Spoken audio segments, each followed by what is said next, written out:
Hi, I'm Jordan Tabakman. I'm a business owner and I'm really excited to be here on the Fitness and Lifestyle Podcast with Danny.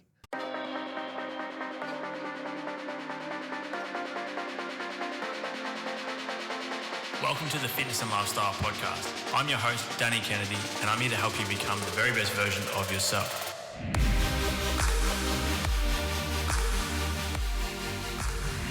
Big dog, welcome back to the show, mate. Second time in less than 6 months. You must have done something right the first time. Part 2. I think what we said in part 1 came to fruition, so it was time to just get into it. 100%, man. We got some really good feedback from that first episode. I think there was a heap to take away from it, not only from the business side of things, like hearing about the background of the barber club and your journey as a barber, but also some of the personal stuff too, and some of the insight into business outside of just what everyone sees. And I know, like, behind the scenes since that last episode, there's been a fair bit going on for you. And I think you said to me as well, you had a ton of people reach out that were quite interested in hearing your story, which is cool, right? So fill us in, or actually, firstly, off the back of the last one, one of the main bits of feedback was around like people getting insight into like how in tune you are with, I guess, like the whole personal development mindset side of things, and hearing about the amount of work that goes in behind the scenes. And I know even since we spoke, I reckon you put up a few pieces of content around like people within the industry, right, that are selling coaching or programs and all this type of stuff with kind of minimal experience. And I think when I come in, I get my hair cut with you most weeks, and the place is always packed. And one of the things I love about you the most is like the amount of value that you try and add to everyone, whether it's cutting hair or whether it's, you know, trying to introduce me to people that I can network with, or it's just like everyone that you come across, you go out of your way to add value to them. What kind of instilled that within you? Like, is that growing up? Was it the parents? Like, what really drove you to, I guess, add as much value as you can to everyone that you come across? Yeah, well, I think there's a few different factors, like based upon what's kind of happened, what's happening, where I'm going with what we're doing. For me, networking is the number one. And I am where I am now because of the networking that I've been able to do. A couple different, factors into that is like, so we live in a digital world where the social media allows us to, align with what we're doing. For example, that's how we met. Obviously, we met in the barbershop, but we got to know each other on social media as to what we're doing and, the things that we're into. And, as you said, you come into the shop and a lot of clients come into the shop. And one thing that I've adopted in probably the last 2 years is getting to know everybody that comes into the shop, not just it's a client coming in for a haircut. It's one of those places where men come in and it's a safe place for guys to have conversations with their barbers. So when they come into our shop, even our boys, we're all talking together. And this is at all our shops that we have, but we're all talking together. We're talking with the clients. It's not just like come in, get your hair cut, talk to your barber. It's like if you come in, Danny, you've got Unified Protein and all your supplement stuff that you've launched. I'm telling everyone that walks in, this is what I'm using. This is what we use. This is what, because a lot of the boys in the shops are into fitness, running, gym. And it's just something we do. We all kind of have the same mindset. We help our own, and if you come in with something that you've got that can help us and we can, utilize your platform, whether it's, through podcasts that we do, through the supplements, through especially you and I working on the training programs that you've given me, the diets and stuff that's, changed the whole game for me. So I think for me, it's a massive thing where we want people coming in knowing that they can open up and express who they are and what they do.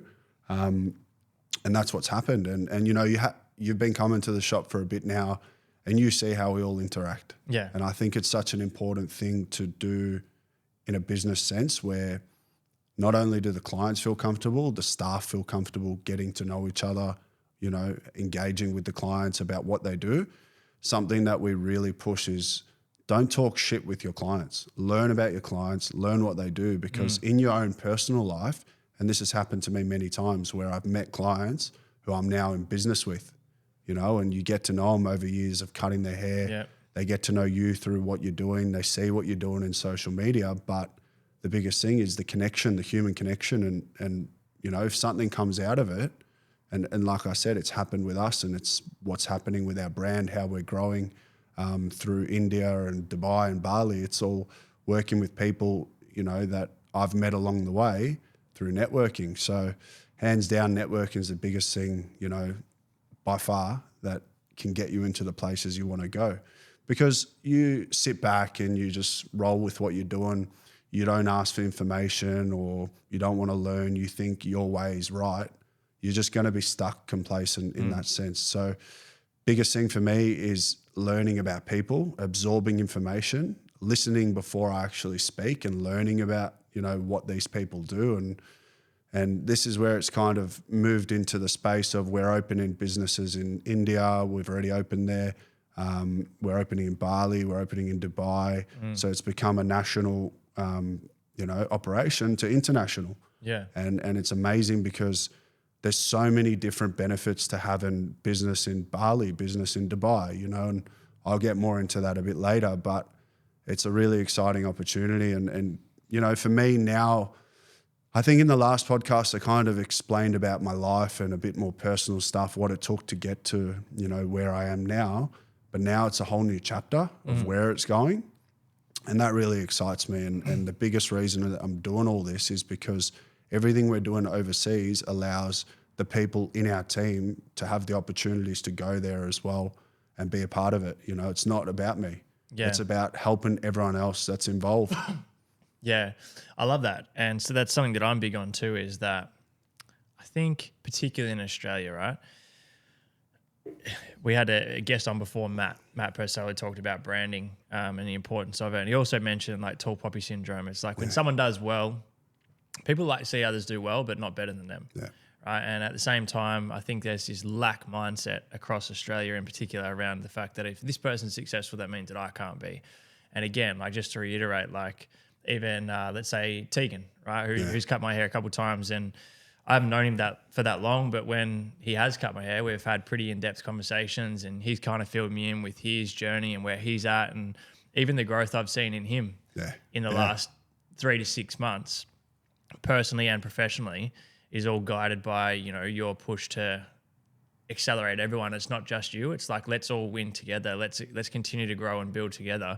And I think that's really, really important. And, you know, Matt, who was on before, talked about how people buy from people, right? Yeah, and exactly. so it's people get too caught up on the product or what they do and wrap their identity around what they do. And you build this big importance around yourself, whereas, and you can kind of lose sight on the fact that, as you said, sitting in, you know, cutting someone's hair and getting to know them, it might be next week, it could be next year, it could be 10 years later. You build this connection with them, and all of a sudden you're business partners with them, or you've done something to help them in their personal life, and that builds that connection, right? And I think that's really, really important.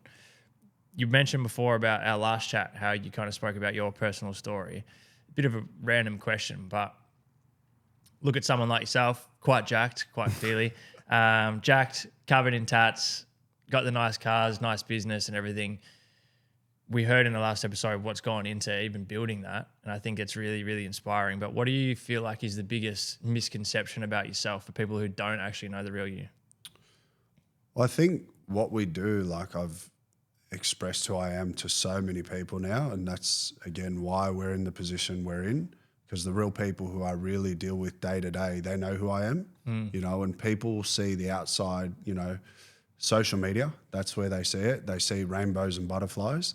They see, you know, what we're doing, but they don't see how we're doing it. They don't see that we're on meetings with our overseas teams until 12, 1 in the morning, 2 in the morning. Sometimes I'm getting calls, you know, just to delegate things and sort it out. And it's a good topic that you said, because I've got a guy that's investing in Bali who I've been cutting for about 4 or 5 years now.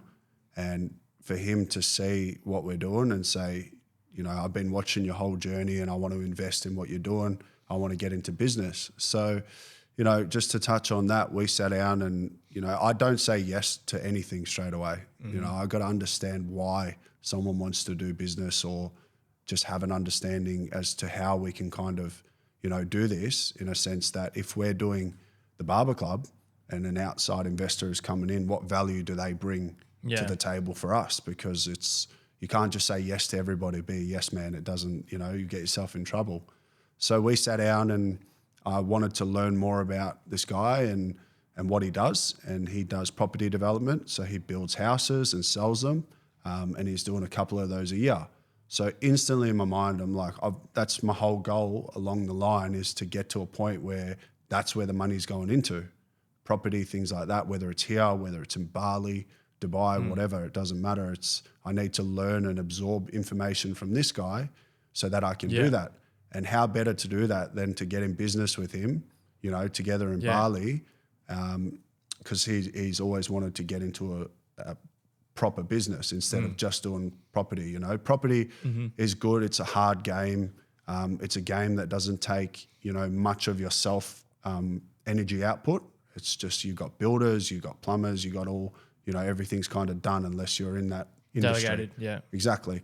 So he wants something where he can be more involved. And we discussed, look, I'm happy to get you involved and this is what I want to do with you. So it's like we're helping each other, So he's got the idea and information about how to do property builds, and that's what I want to learn, and that's where I want to put my money, because at the end of the day, as great as it is having business, you've got to think outside the box and do other things.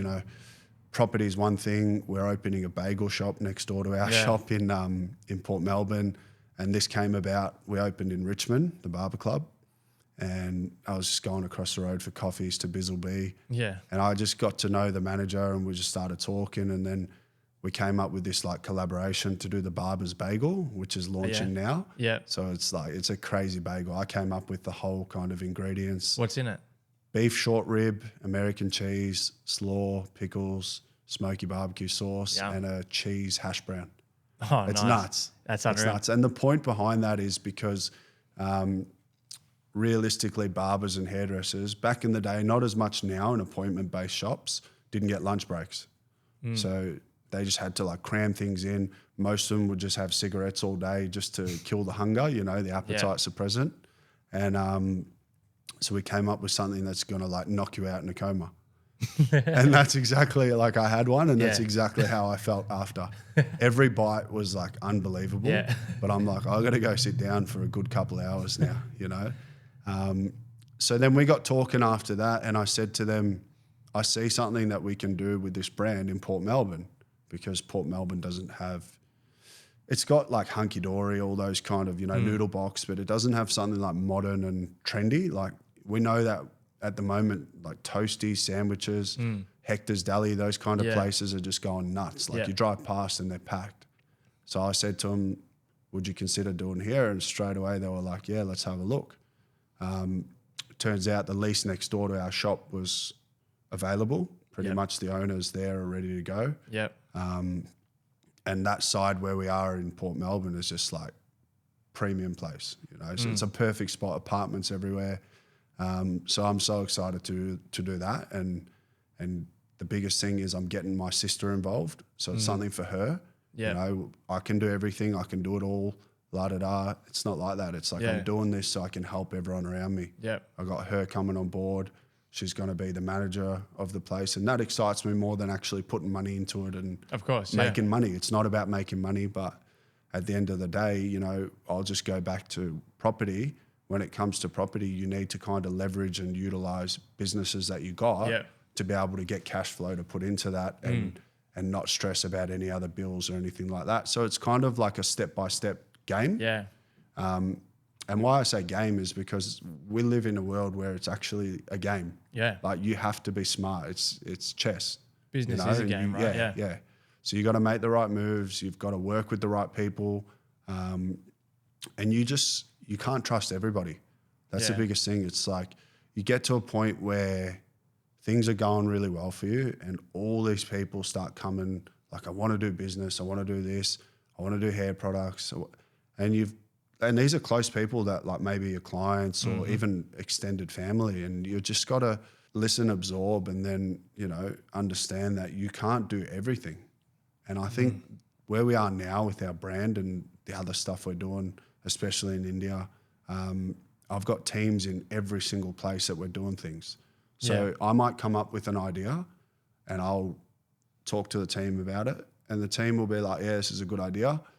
Let's make it work. Or this is not a good idea. And I'm the kind of person that will just be like, I don't give a fuck.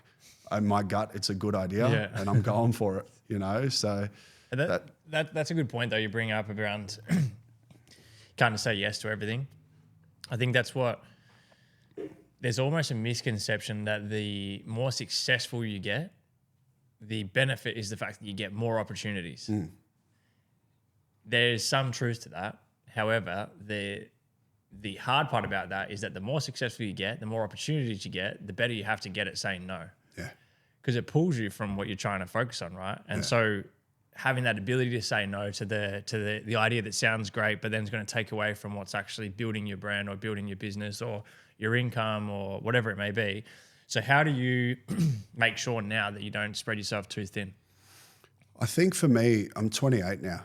Like, we're opening salons, we're opening different businesses, we're getting into the property game, things like that. And it's a matter more so I'm rolling with momentum. When the momentum's there, you got to roll with it. And you just got to see what's going to work for you. And you don't know whether it's going to work or it's not. But if you sit back and don't do it, and then in 10 years you're like, fuck, like I should have done it, you know? And I'd rather take the risk. To me, like, I will risk everything every day of the week, because those risks that I've taken along the way, they've paid off exactly how I, in my subconscious mind, you know, was saying it's going to happen. This is what's going to happen. You know, I'm going to get into business. I'm going to get my first cool car, you know, back in a few years back. Yeah. That happened. And, you know, like, you've got the same car, and we have this thing where materialistic things are so important to chase because they actually make you work harder and do more things. And if you're logical with your, you know, movements that you make in the business game, it's going to continue to pay off, right? So if you don't have any materialistic goals, and you have a goal of, I want to buy a house, I want to do all that, that's still a materialistic goal. You still want to buy a house. Like, it's something that you want to put your money into that you can, you know, you own. And it's the same thing as having a car, or it's the same thing as buying a watch or things like that, you know. If you make smart moves with, you know, your money and what you're doing, you might buy things that could be assets rather than liabilities. You know, if you can get to a point where you can buy a good car, you can buy a good watch, you just got to play that smart and make a decision that, you know, if things don't work out, you can sell it for somewhat the same, maybe a little bit less, maybe a little bit more. You know, it's more calculated risks.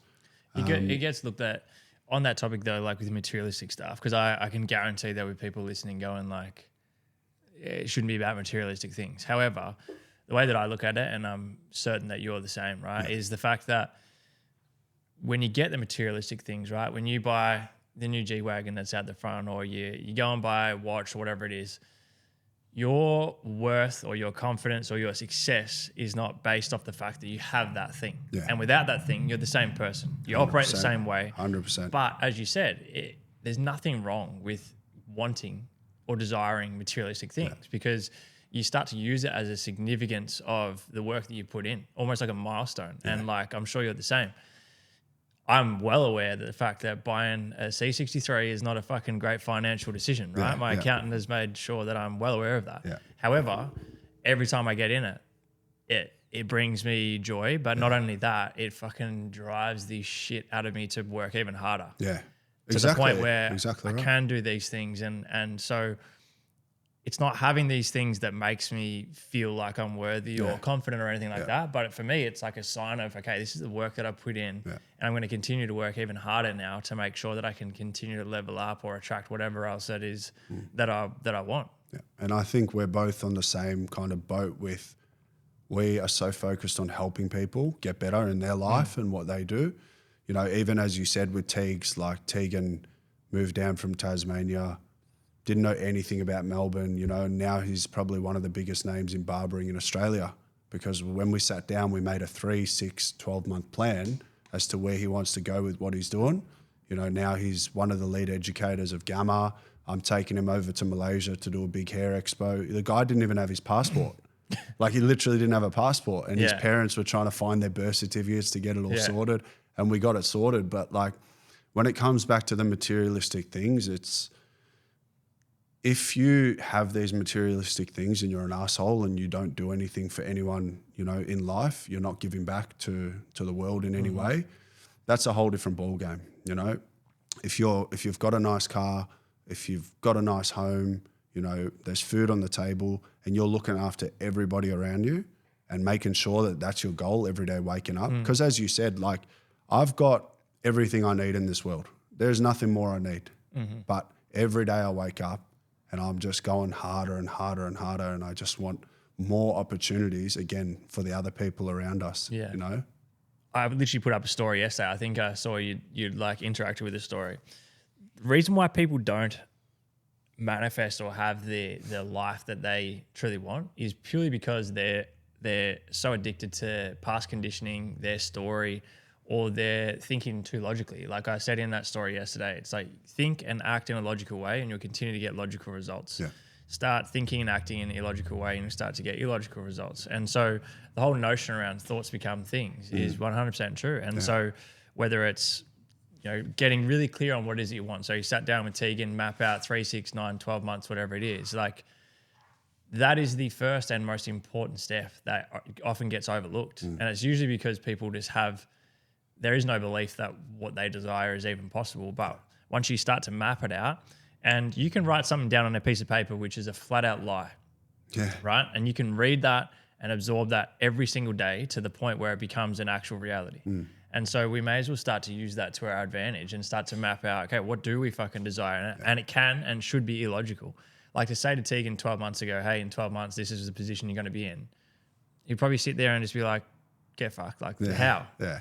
But the how is not important. It's all about putting your energy and your intention into, you know, embodying that version of yourself, and things change very quickly. And that's the beauty of surrounding yourself with people who are like-minded and putting yourself in an environment where you can grow. Yeah. And it's not just Teagues. It's like everyone in our team has a purpose and a part and a role within what we do. And something I tell a lot of people who ask, how do you do all this? How do you balance all this? Like, it's not about me. It's about, if I don't know something, maybe he knows something who's in our team. If he doesn't, someone else might.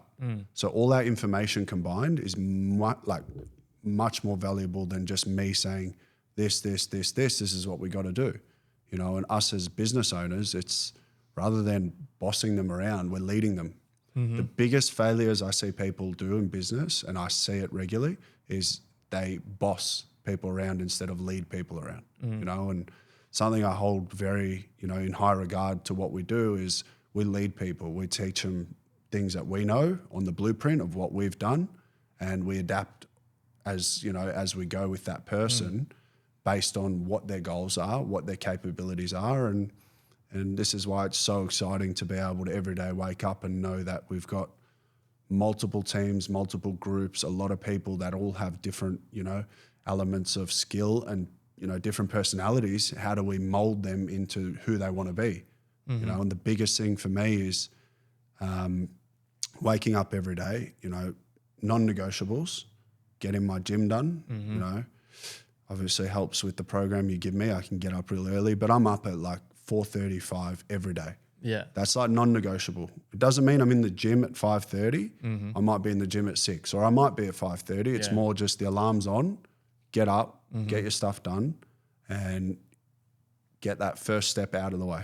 Biggest thing for me is it's not about the body in there. It's about the mind. It's about waking your body up, your, you know, conscience, everything is just aligned with what you need to do in your daily habits. And getting step by step done, the biggest thing I've learned is it's the repetition that actually makes the results. It's not about just going to the gym a couple of days a week and, you know, pumping it, eating shit. And it's the biggest thing you've helped me with personally is the diet and stuff like that, and how to track what I need to track in order to actually sustain what I'm doing, because what I do day to day is different to what someone else does day to day, you know, and what I need to eat is different to someone else, you know, goals and, you know, what they need. So I got clients that come in and even with Teagues, who loves his gym, he's all into, you know, macros, things like that, as you know. And a lot of the guys are in our company and girls, they're all into it.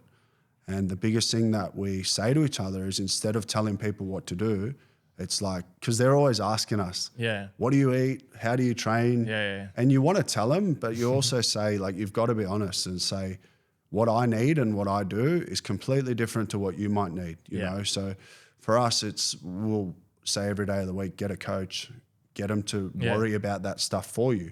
So especially businessmen, if you want to get into a peak physical condition or mental clarity like, you know, you haven't had before, you need someone to watch over that stuff so you can focus on your business and things like that, you know? And I completely understand why really successful people they delegate cooking, they delegate, you know, personal training, they do all that is because they need to focus on one thing and it's their business and what their goal is to achieve, you know? You're reducing that decision fatigue. Yeah, exactly. So yeah, for us, it's just, I wake up every day so happy with the team we've got and the people around us, you know, and by me doing what we're doing, it just gives everyone opportunities in every space, whether it's here, whether it's India, whether it's Dubai, Bali, whatever. And we're all just mentally aligned with what we want. You know, there's guys that living out in the sticks far away, still working in Port Melbourne. And they're like, oh, I want to move here, but it's so expensive. 6 months later, bang, they move. They're in Port Melbourne. Why? Because we came up with a plan, how to adapt around, you know, certain things. And I'm not a financial advisor, but when I say to them, this is what you should do, this is how you can make more money in the industry we're in, it works because we've done it. It's been done, you know, and I've had experience in it. And for example, we got Tegan and Lorenzo who are running our education program. And this is another exciting thing for me because I've been educating around the world. As you know, in my past, I was doing heaps of education.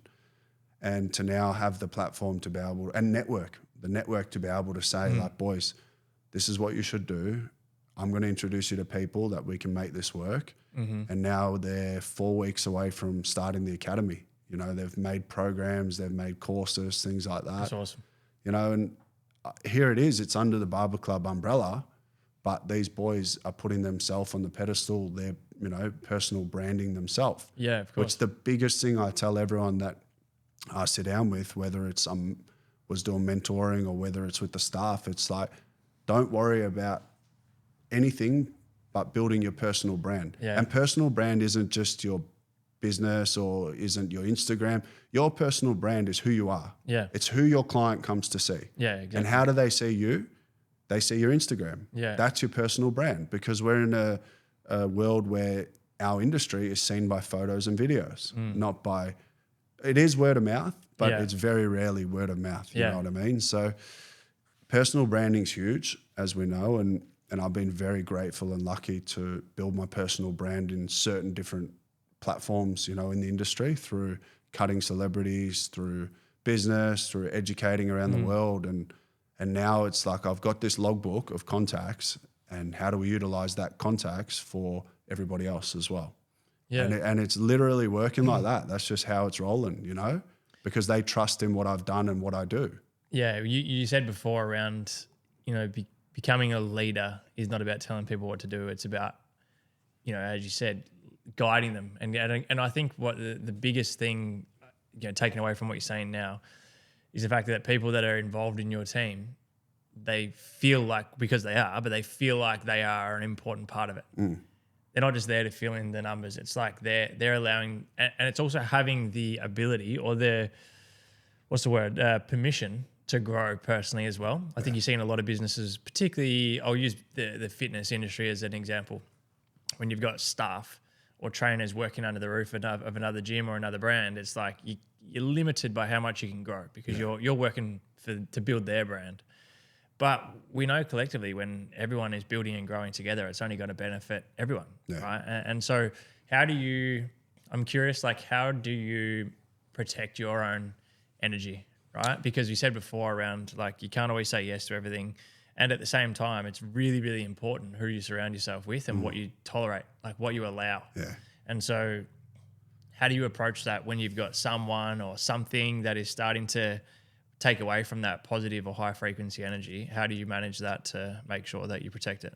I think for me, the biggest thing is in the past 6 to 8 years, you know, the first probably, I'd say 3 years of barbering, I would meet a lot of people and I'd become friends with everybody. And I'm saying like, we'll hang out, you know, out of work, go for dinner, things like that.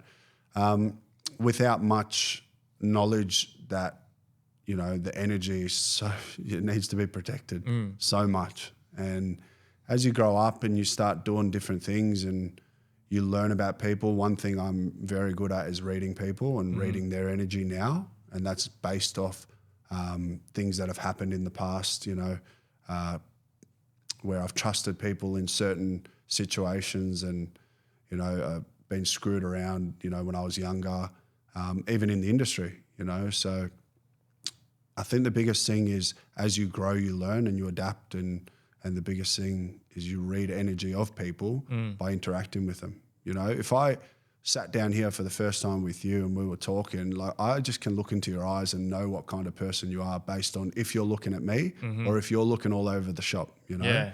And that's the same in the shop. Yeah. It's like I will look at the client, even though I'm cutting hair, I'm still looking to suss out, you know, what's this person about? Because especially now after, like I said, people come to us and they want to do business. And I'm having business meetings while cutting clients' hair. Like they're coming to see me so that they can talk about business. And this is where it's a big thing for me where, like I was saying, you just have to, you can't trust everybody. Yeah. You know? So moving forward from those few years, I kind of just learned certain traits in people that were honorable and ones that weren't, you know, and you just got to move away from those people. You can't allow people to drain you, your energy, your life, because it can take a huge toll. And I've experienced that, and I'm sure you have as well. 100%.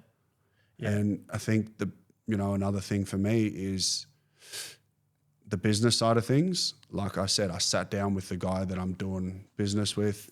We had dinner, then we had a breakfast another time, and we're just learning about each other before committing to anything. And that's how you kind of read each other. And then the next time was we took our partners for dinner. Yeah. And I said to my wife, I want you to tell me what you think about them after we have dinner, because, you know, getting into business is a serious thing. I've seen people get screwed over so bad getting into business with the wrong people, you know, and for me, it was like walking away from that dinner and my partner saying like, they're really good people. Yeah. That was just like a breath of fresh air for me, because I've been in business meetings with people, their intentions are not pure. And it's not that I'm getting in business guaranteed, but I've wasted my time sitting there and I'm talking to these people about things that could potentially work. And I just know straight away what their intentions are, you know, and that comes being aligned with celebrities and, you know, being in business with celebrities as well. And you just got to protect it. There's no way around it. And tell people to get fucked if they're just absolutely draining your energy. Yeah. You know, it's not a world where you can allow yourself to just absorb people who are making you feel shit. Yeah. The word you use then, allow, is exactly it. Yeah. And I think for a lot of people, it is feeling like shit's happening to them or it's because of everyone else. And at the end of the day,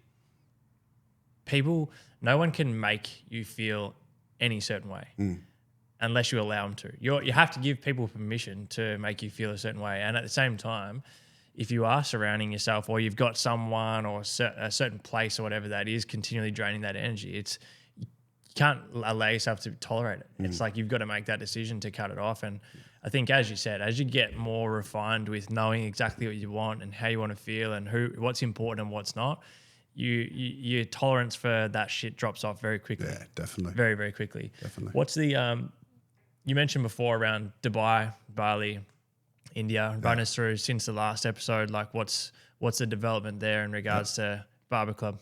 So we've opened the first one out in Delhi. Yeah. Salon, gone really well. We're 2 weeks away from opening the second one. Yep. This is kind of like our flagship area where it's a really nice, you know, big posh location. We are doing that, 2 weeks away from that. So I'll fly over, we'll do the launch for that. And we've kind of adapted the brand, going into another country, a foreign world where I know about the country, but in terms of business and all different things related to that, you kind of have to have an idea, and there's no way that single idea is working. You have to adapt into different things to make it work. And so what we've done is figured out very early on that, it's a more lucrative opportunity to do unisex salons rather than just barbershops. Yep. So now we've got the barber club and the beauty club, the beauty club being the women's and the barber club is the men's stuff. Yep. And our company is TBC Salons. Okay. So, I don't have personal experience in hairdressing, but my family, mum, dad, sister, all hairdressers, we're all going to be involved in putting, the education stuff together and making sure everything's run well. But it's more exciting for us as well because my network there is a lot of men and women. So we're able to utilize a space, to have cricket players, actors, or, wives of these people that can utilize one space rather than just one niche market, and it's a world where men work, women stay home. There's not, it's a very diverse world. In India? So the women are actually in the salon more every day, every second day, getting a blow wave, getting their nails done, pedicure, manicure, all those kind of things, facials, massage, while men will come in maybe once every week or 2 weeks, and especially in India where skin fades are not super common. So they're coming in once every 2 to 4 weeks. It's not like as regular as women come in. So adapting, rather than shutting down the whole kind of idea and running away from it, it's like, fuck that, plan A stays as plan A. It's not about going to plan B. It's about, working around plan A to get to where you need to get to. You can't be emotionally attached to what you think's going to work, right? Yeah, You've got to be willing to let go of what you thought was going to work. Because I'd imagine it'd be vastly different than when you go to say, or maybe Bali's similar, but when you go to Bali and then quite clearly Dubai, like all three of those locations, I would imagine would be quite different in regards to what they're going to need. Yeah. I'll get into that. I'll explain exactly kind of how that works. India operation is a franchise operation. So we've got franchise people that will, open a salon with us as an active partner. That can be in any city, anywhere that they think, will work. And then my team in India will check over to see if what, the demographic is there and kind of what the spending is there as well, because you've got to take that all into account, obviously. Then we've got master franchise holders, which is, for example, you might come to me and say, I want to run all of Delhi. So you're my active partner in Delhi. And any sub-franchise partners that come to us with inquiries and say, I want to open a salon here, you and I delegate and we deal with how that's going to work. And then there's a whole royalty structure, brand fees, things like that. So it's a proper franchise operation and I've got big team working on it there. And so every day, like I was saying, I'm on these meetings with these guys and all different people trying to work things out. Because honestly, it's not stressful, but in that kind of game, in franchise world, everything has to be delegated perfectly. You've got product companies you need to get in the salons, align with all different brands and things, and it helps that I have sponsors who I can call and say, hey, we're opening in Hyderabad. I need tools, I need, furniture, I need products, all that kind of stuff. So that's that market. Obviously Australia we own it. It's our brand here, our shops. We don't have any invested partners. All we've got in one of the shops in Port Melbourne is a partner who's been with us for a long time that we offered equity because he's worked so hard. And like you were saying, there's a lot of people that boss and there's people that lead. And if you're a good boss and you can read the room and you've got really good team, you got to make choices as to how you're going to either expand and grow with the people who are helping you build that empire, or you're just an asshole and it ends up just collapsing. And we've seen it. We've just seen it. So Bali is, I'll go to Dubai for a moment because India and Dubai are really close to each other. So the whole Dubai operation, the reason for Dubai, not only is it a great place for business, for many reasons, tax purposes, the spending is big there. You know, services are not cheap. It's not like India or it's not like Bali. It's like you're paying $80 for a haircut there. You know, it's good in that sense. So it's very lucrative. The most exciting part, and this is something I'm going to say because I'll be open as much as possible, is the company in Dubai will own the trademark to the entire world of our brand. Okay. So every single country that we've got shops in will have to pay royalties to the Dubai company for the trademark. So all our shops here, all our shops in India, our shops in Bali will have to pay trademark royalties to Dubai. And is that your company in Dubai? Yeah. Okay. Yeah. Yeah. Okay. So I'm probably going to get put in jail now, but it's kind of how I'm it works. assuming that'd be tax purposes. Tax purposes, yeah. Yep. And that's something that you kind of learn as you will even move back for a second into the energy space. Like I now sit down with people who run multi-million dollar companies and a couple that I have coffee with who run billion-dollar companies.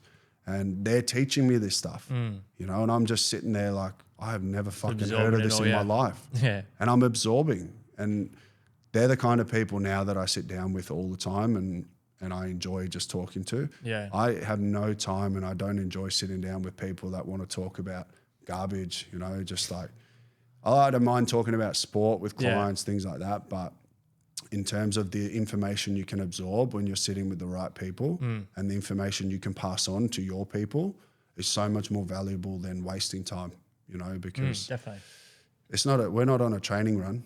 Yeah, exactly like right. we have this short time right now from where we are. Like, how old are you? 30. 30. So I'm 28, you're 30, we're close.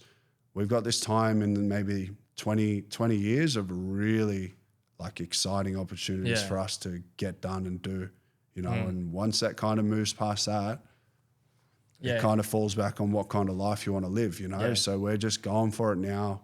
And that's why Dubai is a great opportunity for us with business and moving things around so that, you know, my kid coming in 7 weeks can grow up to have a good life. And because life's getting harder.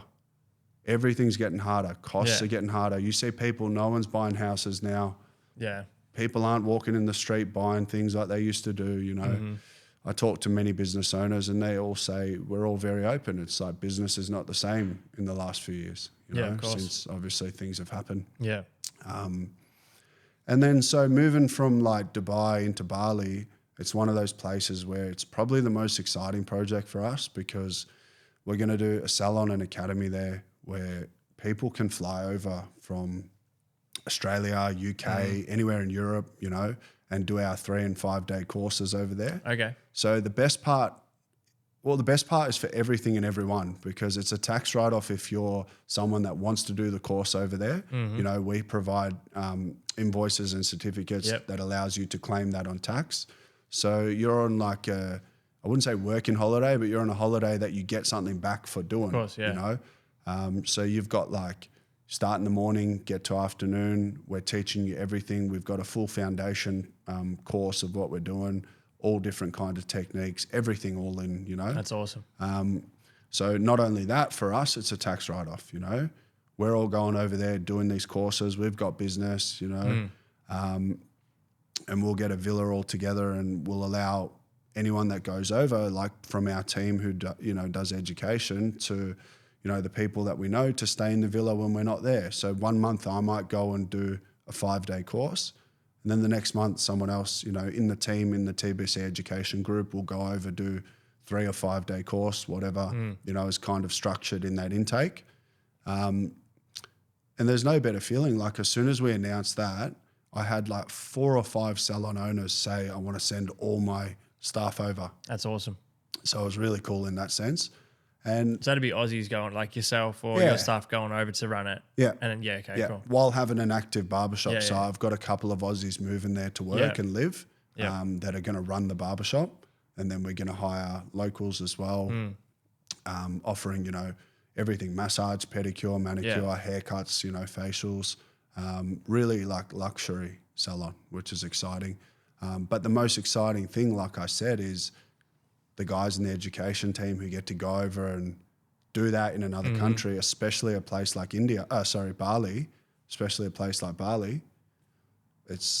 I was never given those opportunities. So Yeah. this is why every day I wake up so excited, because we've got these, things happening that's allowing everyone to have a part of it, like be involved, and it really is exciting for all of us, not just me. Obviously, we get to expand our operation and what we're doing, and long term, that'll be a really good thing for what the personal goal is and the goal to help people around me. But the guys that have never traveled for cutting before, or, like I said, Teague's gone to Malaysia. He's so excited. He's calling me this morning. I got my passport. He's like so happy, That's awesome. And that makes me feel good. Yeah, of course. And before that, I was in a meeting with the bagel guys, like signing everything off. And I am thinking like, yeah, it's exciting. And then he calls me and I'm like over the moon. Yeah. You know what I mean? That's the enjoyment I get. Yeah. So all these kind of projects we're doing, it's not easy. It takes a toll on family. It takes a toll on relationships. I think the biggest thing for us is we're all aligned and we know what we're going for. And instead of impulsive thinking, we're doing this now, this, we're thinking 5 years in front of where we want to be and what we want to do. And my partner's so supportive of that. And for example, we're having a kid in 7 weeks' time, and 2 weeks after that, I'm off to Malaysia and India. Yeah. And I asked her, I said, is that okay? Obviously, I want to be there to support her. Yeah. But we're very fortunate where we've got really good family that will be there to support as well, because she knows that I can't stop what I'm doing. Stop everything, yeah. It's not stop everything. It's like I said, this momentum thing, you've just got to keep rolling. Got to keep riding. You can't afford to let that go. Yeah, definitely. Speaking of, networking and building these relationships and adding that value for other people. Obviously, recently Dusty had his 300th game. Yeah. We had a quick chat before we started today around you guys having a bit of a setup at the G and getting through, what was it, 100 haircuts before the game. How was that? It was insane. It was crazy. I think it's just me as a person. It's more exciting because he's my best friend, more exciting to have actually something to do with such a memorable moment for him, to have our brand there and be involved. That was the best feeling, and you get there and you see 500 people lined up and you're like, there is no chance we're getting through all this. Yeah. And I personally didn't cut on that day because I had some other stuff to do before the game. And, I said to the boys, how'd you go? And they're like, yeah, really well. And I was, I popped in, saw it, and it was crazy, like kids crying. They were waiting 2 hours and they couldn't get in, so it was sad like that. But overall, the experience was incredible. As I was saying, we opened a shop in Richmond on Bridge Road. Yeah. So the timing of opening that and for Richmond to reach out and say, do you guys want to do this, and I'll call it a collaboration because they collaborated with our brand on the socials, all that kind of stuff, which was huge for our Richmond shop. That's crazy. What was the oldest person to get their hair cut like that? When I walked in, there was a guy who, it would have been 70s, easily. Really? Easily. He was just sitting there and Tegan was doing it. He's doing well to still have a good amount of hair to get it done. He still had good, full-on hair. Yeah. And I'm like, I said to Teagues before he started, I said, just double check he really wants to do this and he knows what's happening.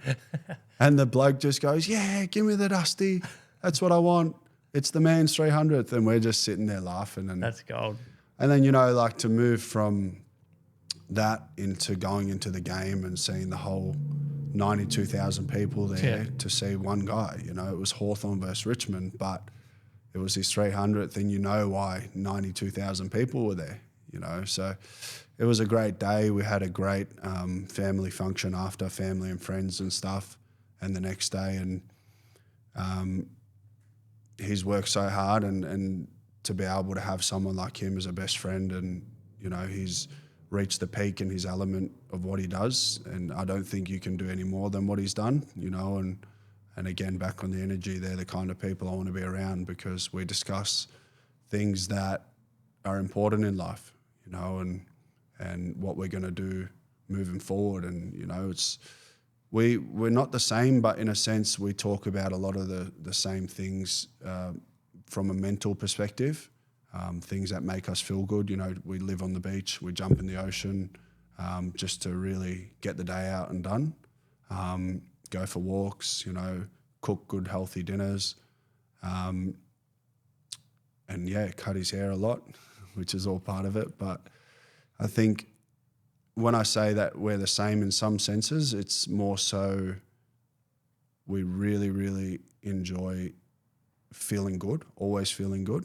Like we were saying about the mental clarity things and the, you know, diets and training, and you have to be, no matter what you do, whether it's a sports person or a business person, you have to stay in an elite mindset to be able to progress and do what you want to do. And that man's done it from, you know, the day he started, and to be able to see what he's done and honour, and, you know, on that day of his 300th with our brand, it was a very special moment for us, you know. That's incredible, man. Just coming back to the fact that you've got a baby on the way very soon. 7 weeks. 7 weeks was it? Yeah. I'm sure you put a bit of thought to this, but what's the number one thing that you want to be able to, I guess, teach? Yeah, do you know you're having a boy or a girl yet? Yeah, girl. Girl. Yeah. What's like the number one thing you want to be able to teach your daughter, or to be able to provide for your daughter to give her a great life, aside from obviously the freedom from the hard work you put in with finances and everything else, but in terms of values or morals, what's the number one thing? I want to be able to teach her that you can do anything you want in this world. No matter like what position you're in, you can achieve literally anything. All you have to do is be a good person, have a good heart, don't fuck anyone around. And for me, morals is a big thing with what I want to instill in her. Growing up, I never want her to see mum and dad having, you know, easy life. And, you know, like we discussed things, you know, monetary things make things easier, you know, freedom in a sense that it helps pay the bills and all that. But I never want her to grow up and say, you know, anything around money or anything. I want her to see me working as hard then as I am now, even before she's here, you know. When she grows up and kind of understands, maybe when she's 10 plus, you know, what her dad's done and what he is doing. And I pray to God and I hope that by then, you know, things are even better and bigger, and, you know, Of course. I'm able to help everyone achieve what they want to do, so that I can show my daughter, hey, look at what these guys have been able to do with us. And, you know, because at the end of the day, we're moving into a world where kids are just stuck in their iPads, things like that, and they come in the shop and they're just, the only way for them to sit still, and they're like 4 years old, is to be on this fucking iPad, you know. And at 4 years old, I didn't have an iPad or anything, you know, like we didn't have electronics until 15 or so, you know, when we grew up a bit. And I just never want, I want to be able to work right now as I'm doing so hard and achieve things where when she grows up, we're traveling the world and having experiences rather than sitting at home with mum or sitting at school doing things, you know, that they're teaching them crazy stuff now. Yeah. You know, of course she's going to go to school. She's going to be in a great school, and I know that. But I think for me, it's the experiences I want to give her that I also didn't have, you know, things that I didn't have. I had a great upbringing, you know, my parents, the best to me, but there's things that I look back on that I would have liked to have done. And my parents worked really, really hard and never stopped working, only until not long ago, where our brand kind of really took off.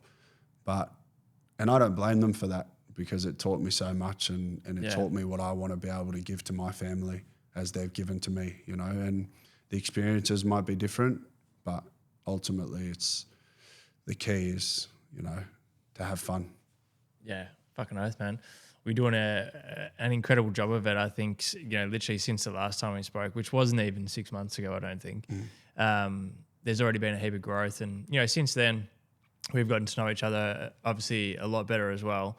And, yeah, I mean, you're kind of walking, talking advertisement, I guess you could say, of all the values that you're trying to embody. And so you should be super, super proud of yourself, man, and super stoked. And you're definitely someone that I want to keep surrounding myself with, because, as you said, like all of these values, all these intentions that you've got are completely in alignment with myself as well. And I think it's inspiring for people to hear this. And the question I asked right at the beginning around like the misconceptions sometimes around, you know, what you may look like, I think, which is fucking crazy that the world's that way, but it is what it is. But I think, you know, the feedback from the first episode, how much value and understanding people got, I think today will be even more so. And it's exciting, man. I'm looking forward to watching the growth of all the new locations, and can't fucking wait to come down and have a bagel too. We'll have to we'll tee up a DK Fitness signature bagel, I reckon, which would be sweet. But yeah, man, is there anything else you want to kind of chuck in, anything you want to really push at the moment, or we'll obviously have the links to your socials and all the studios and everything in the description below. But any final words, brother? I think it's just, again, we're here, part 2 so quick, you know, after part 1. Yeah. And I'm hoping part 3 comes around quicker. We'll lock it in the calendar before you leave. Yeah. Yeah. And that's all I got to say, really. I'm just happy to be here and, you know, to be able to express, again, what we do and how we do it, more so that is not really able to be seen on social media. That's the best part for me. Incredible, man.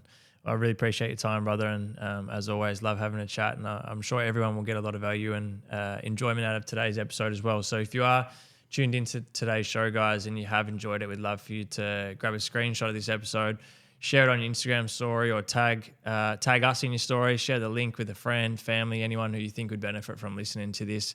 And of course, if you're not subscribed to the show already, please do hit the subscribe button. But Jordan, really appreciate your time, man. Looking forward to number 3. Thanks for having me. Pleasure.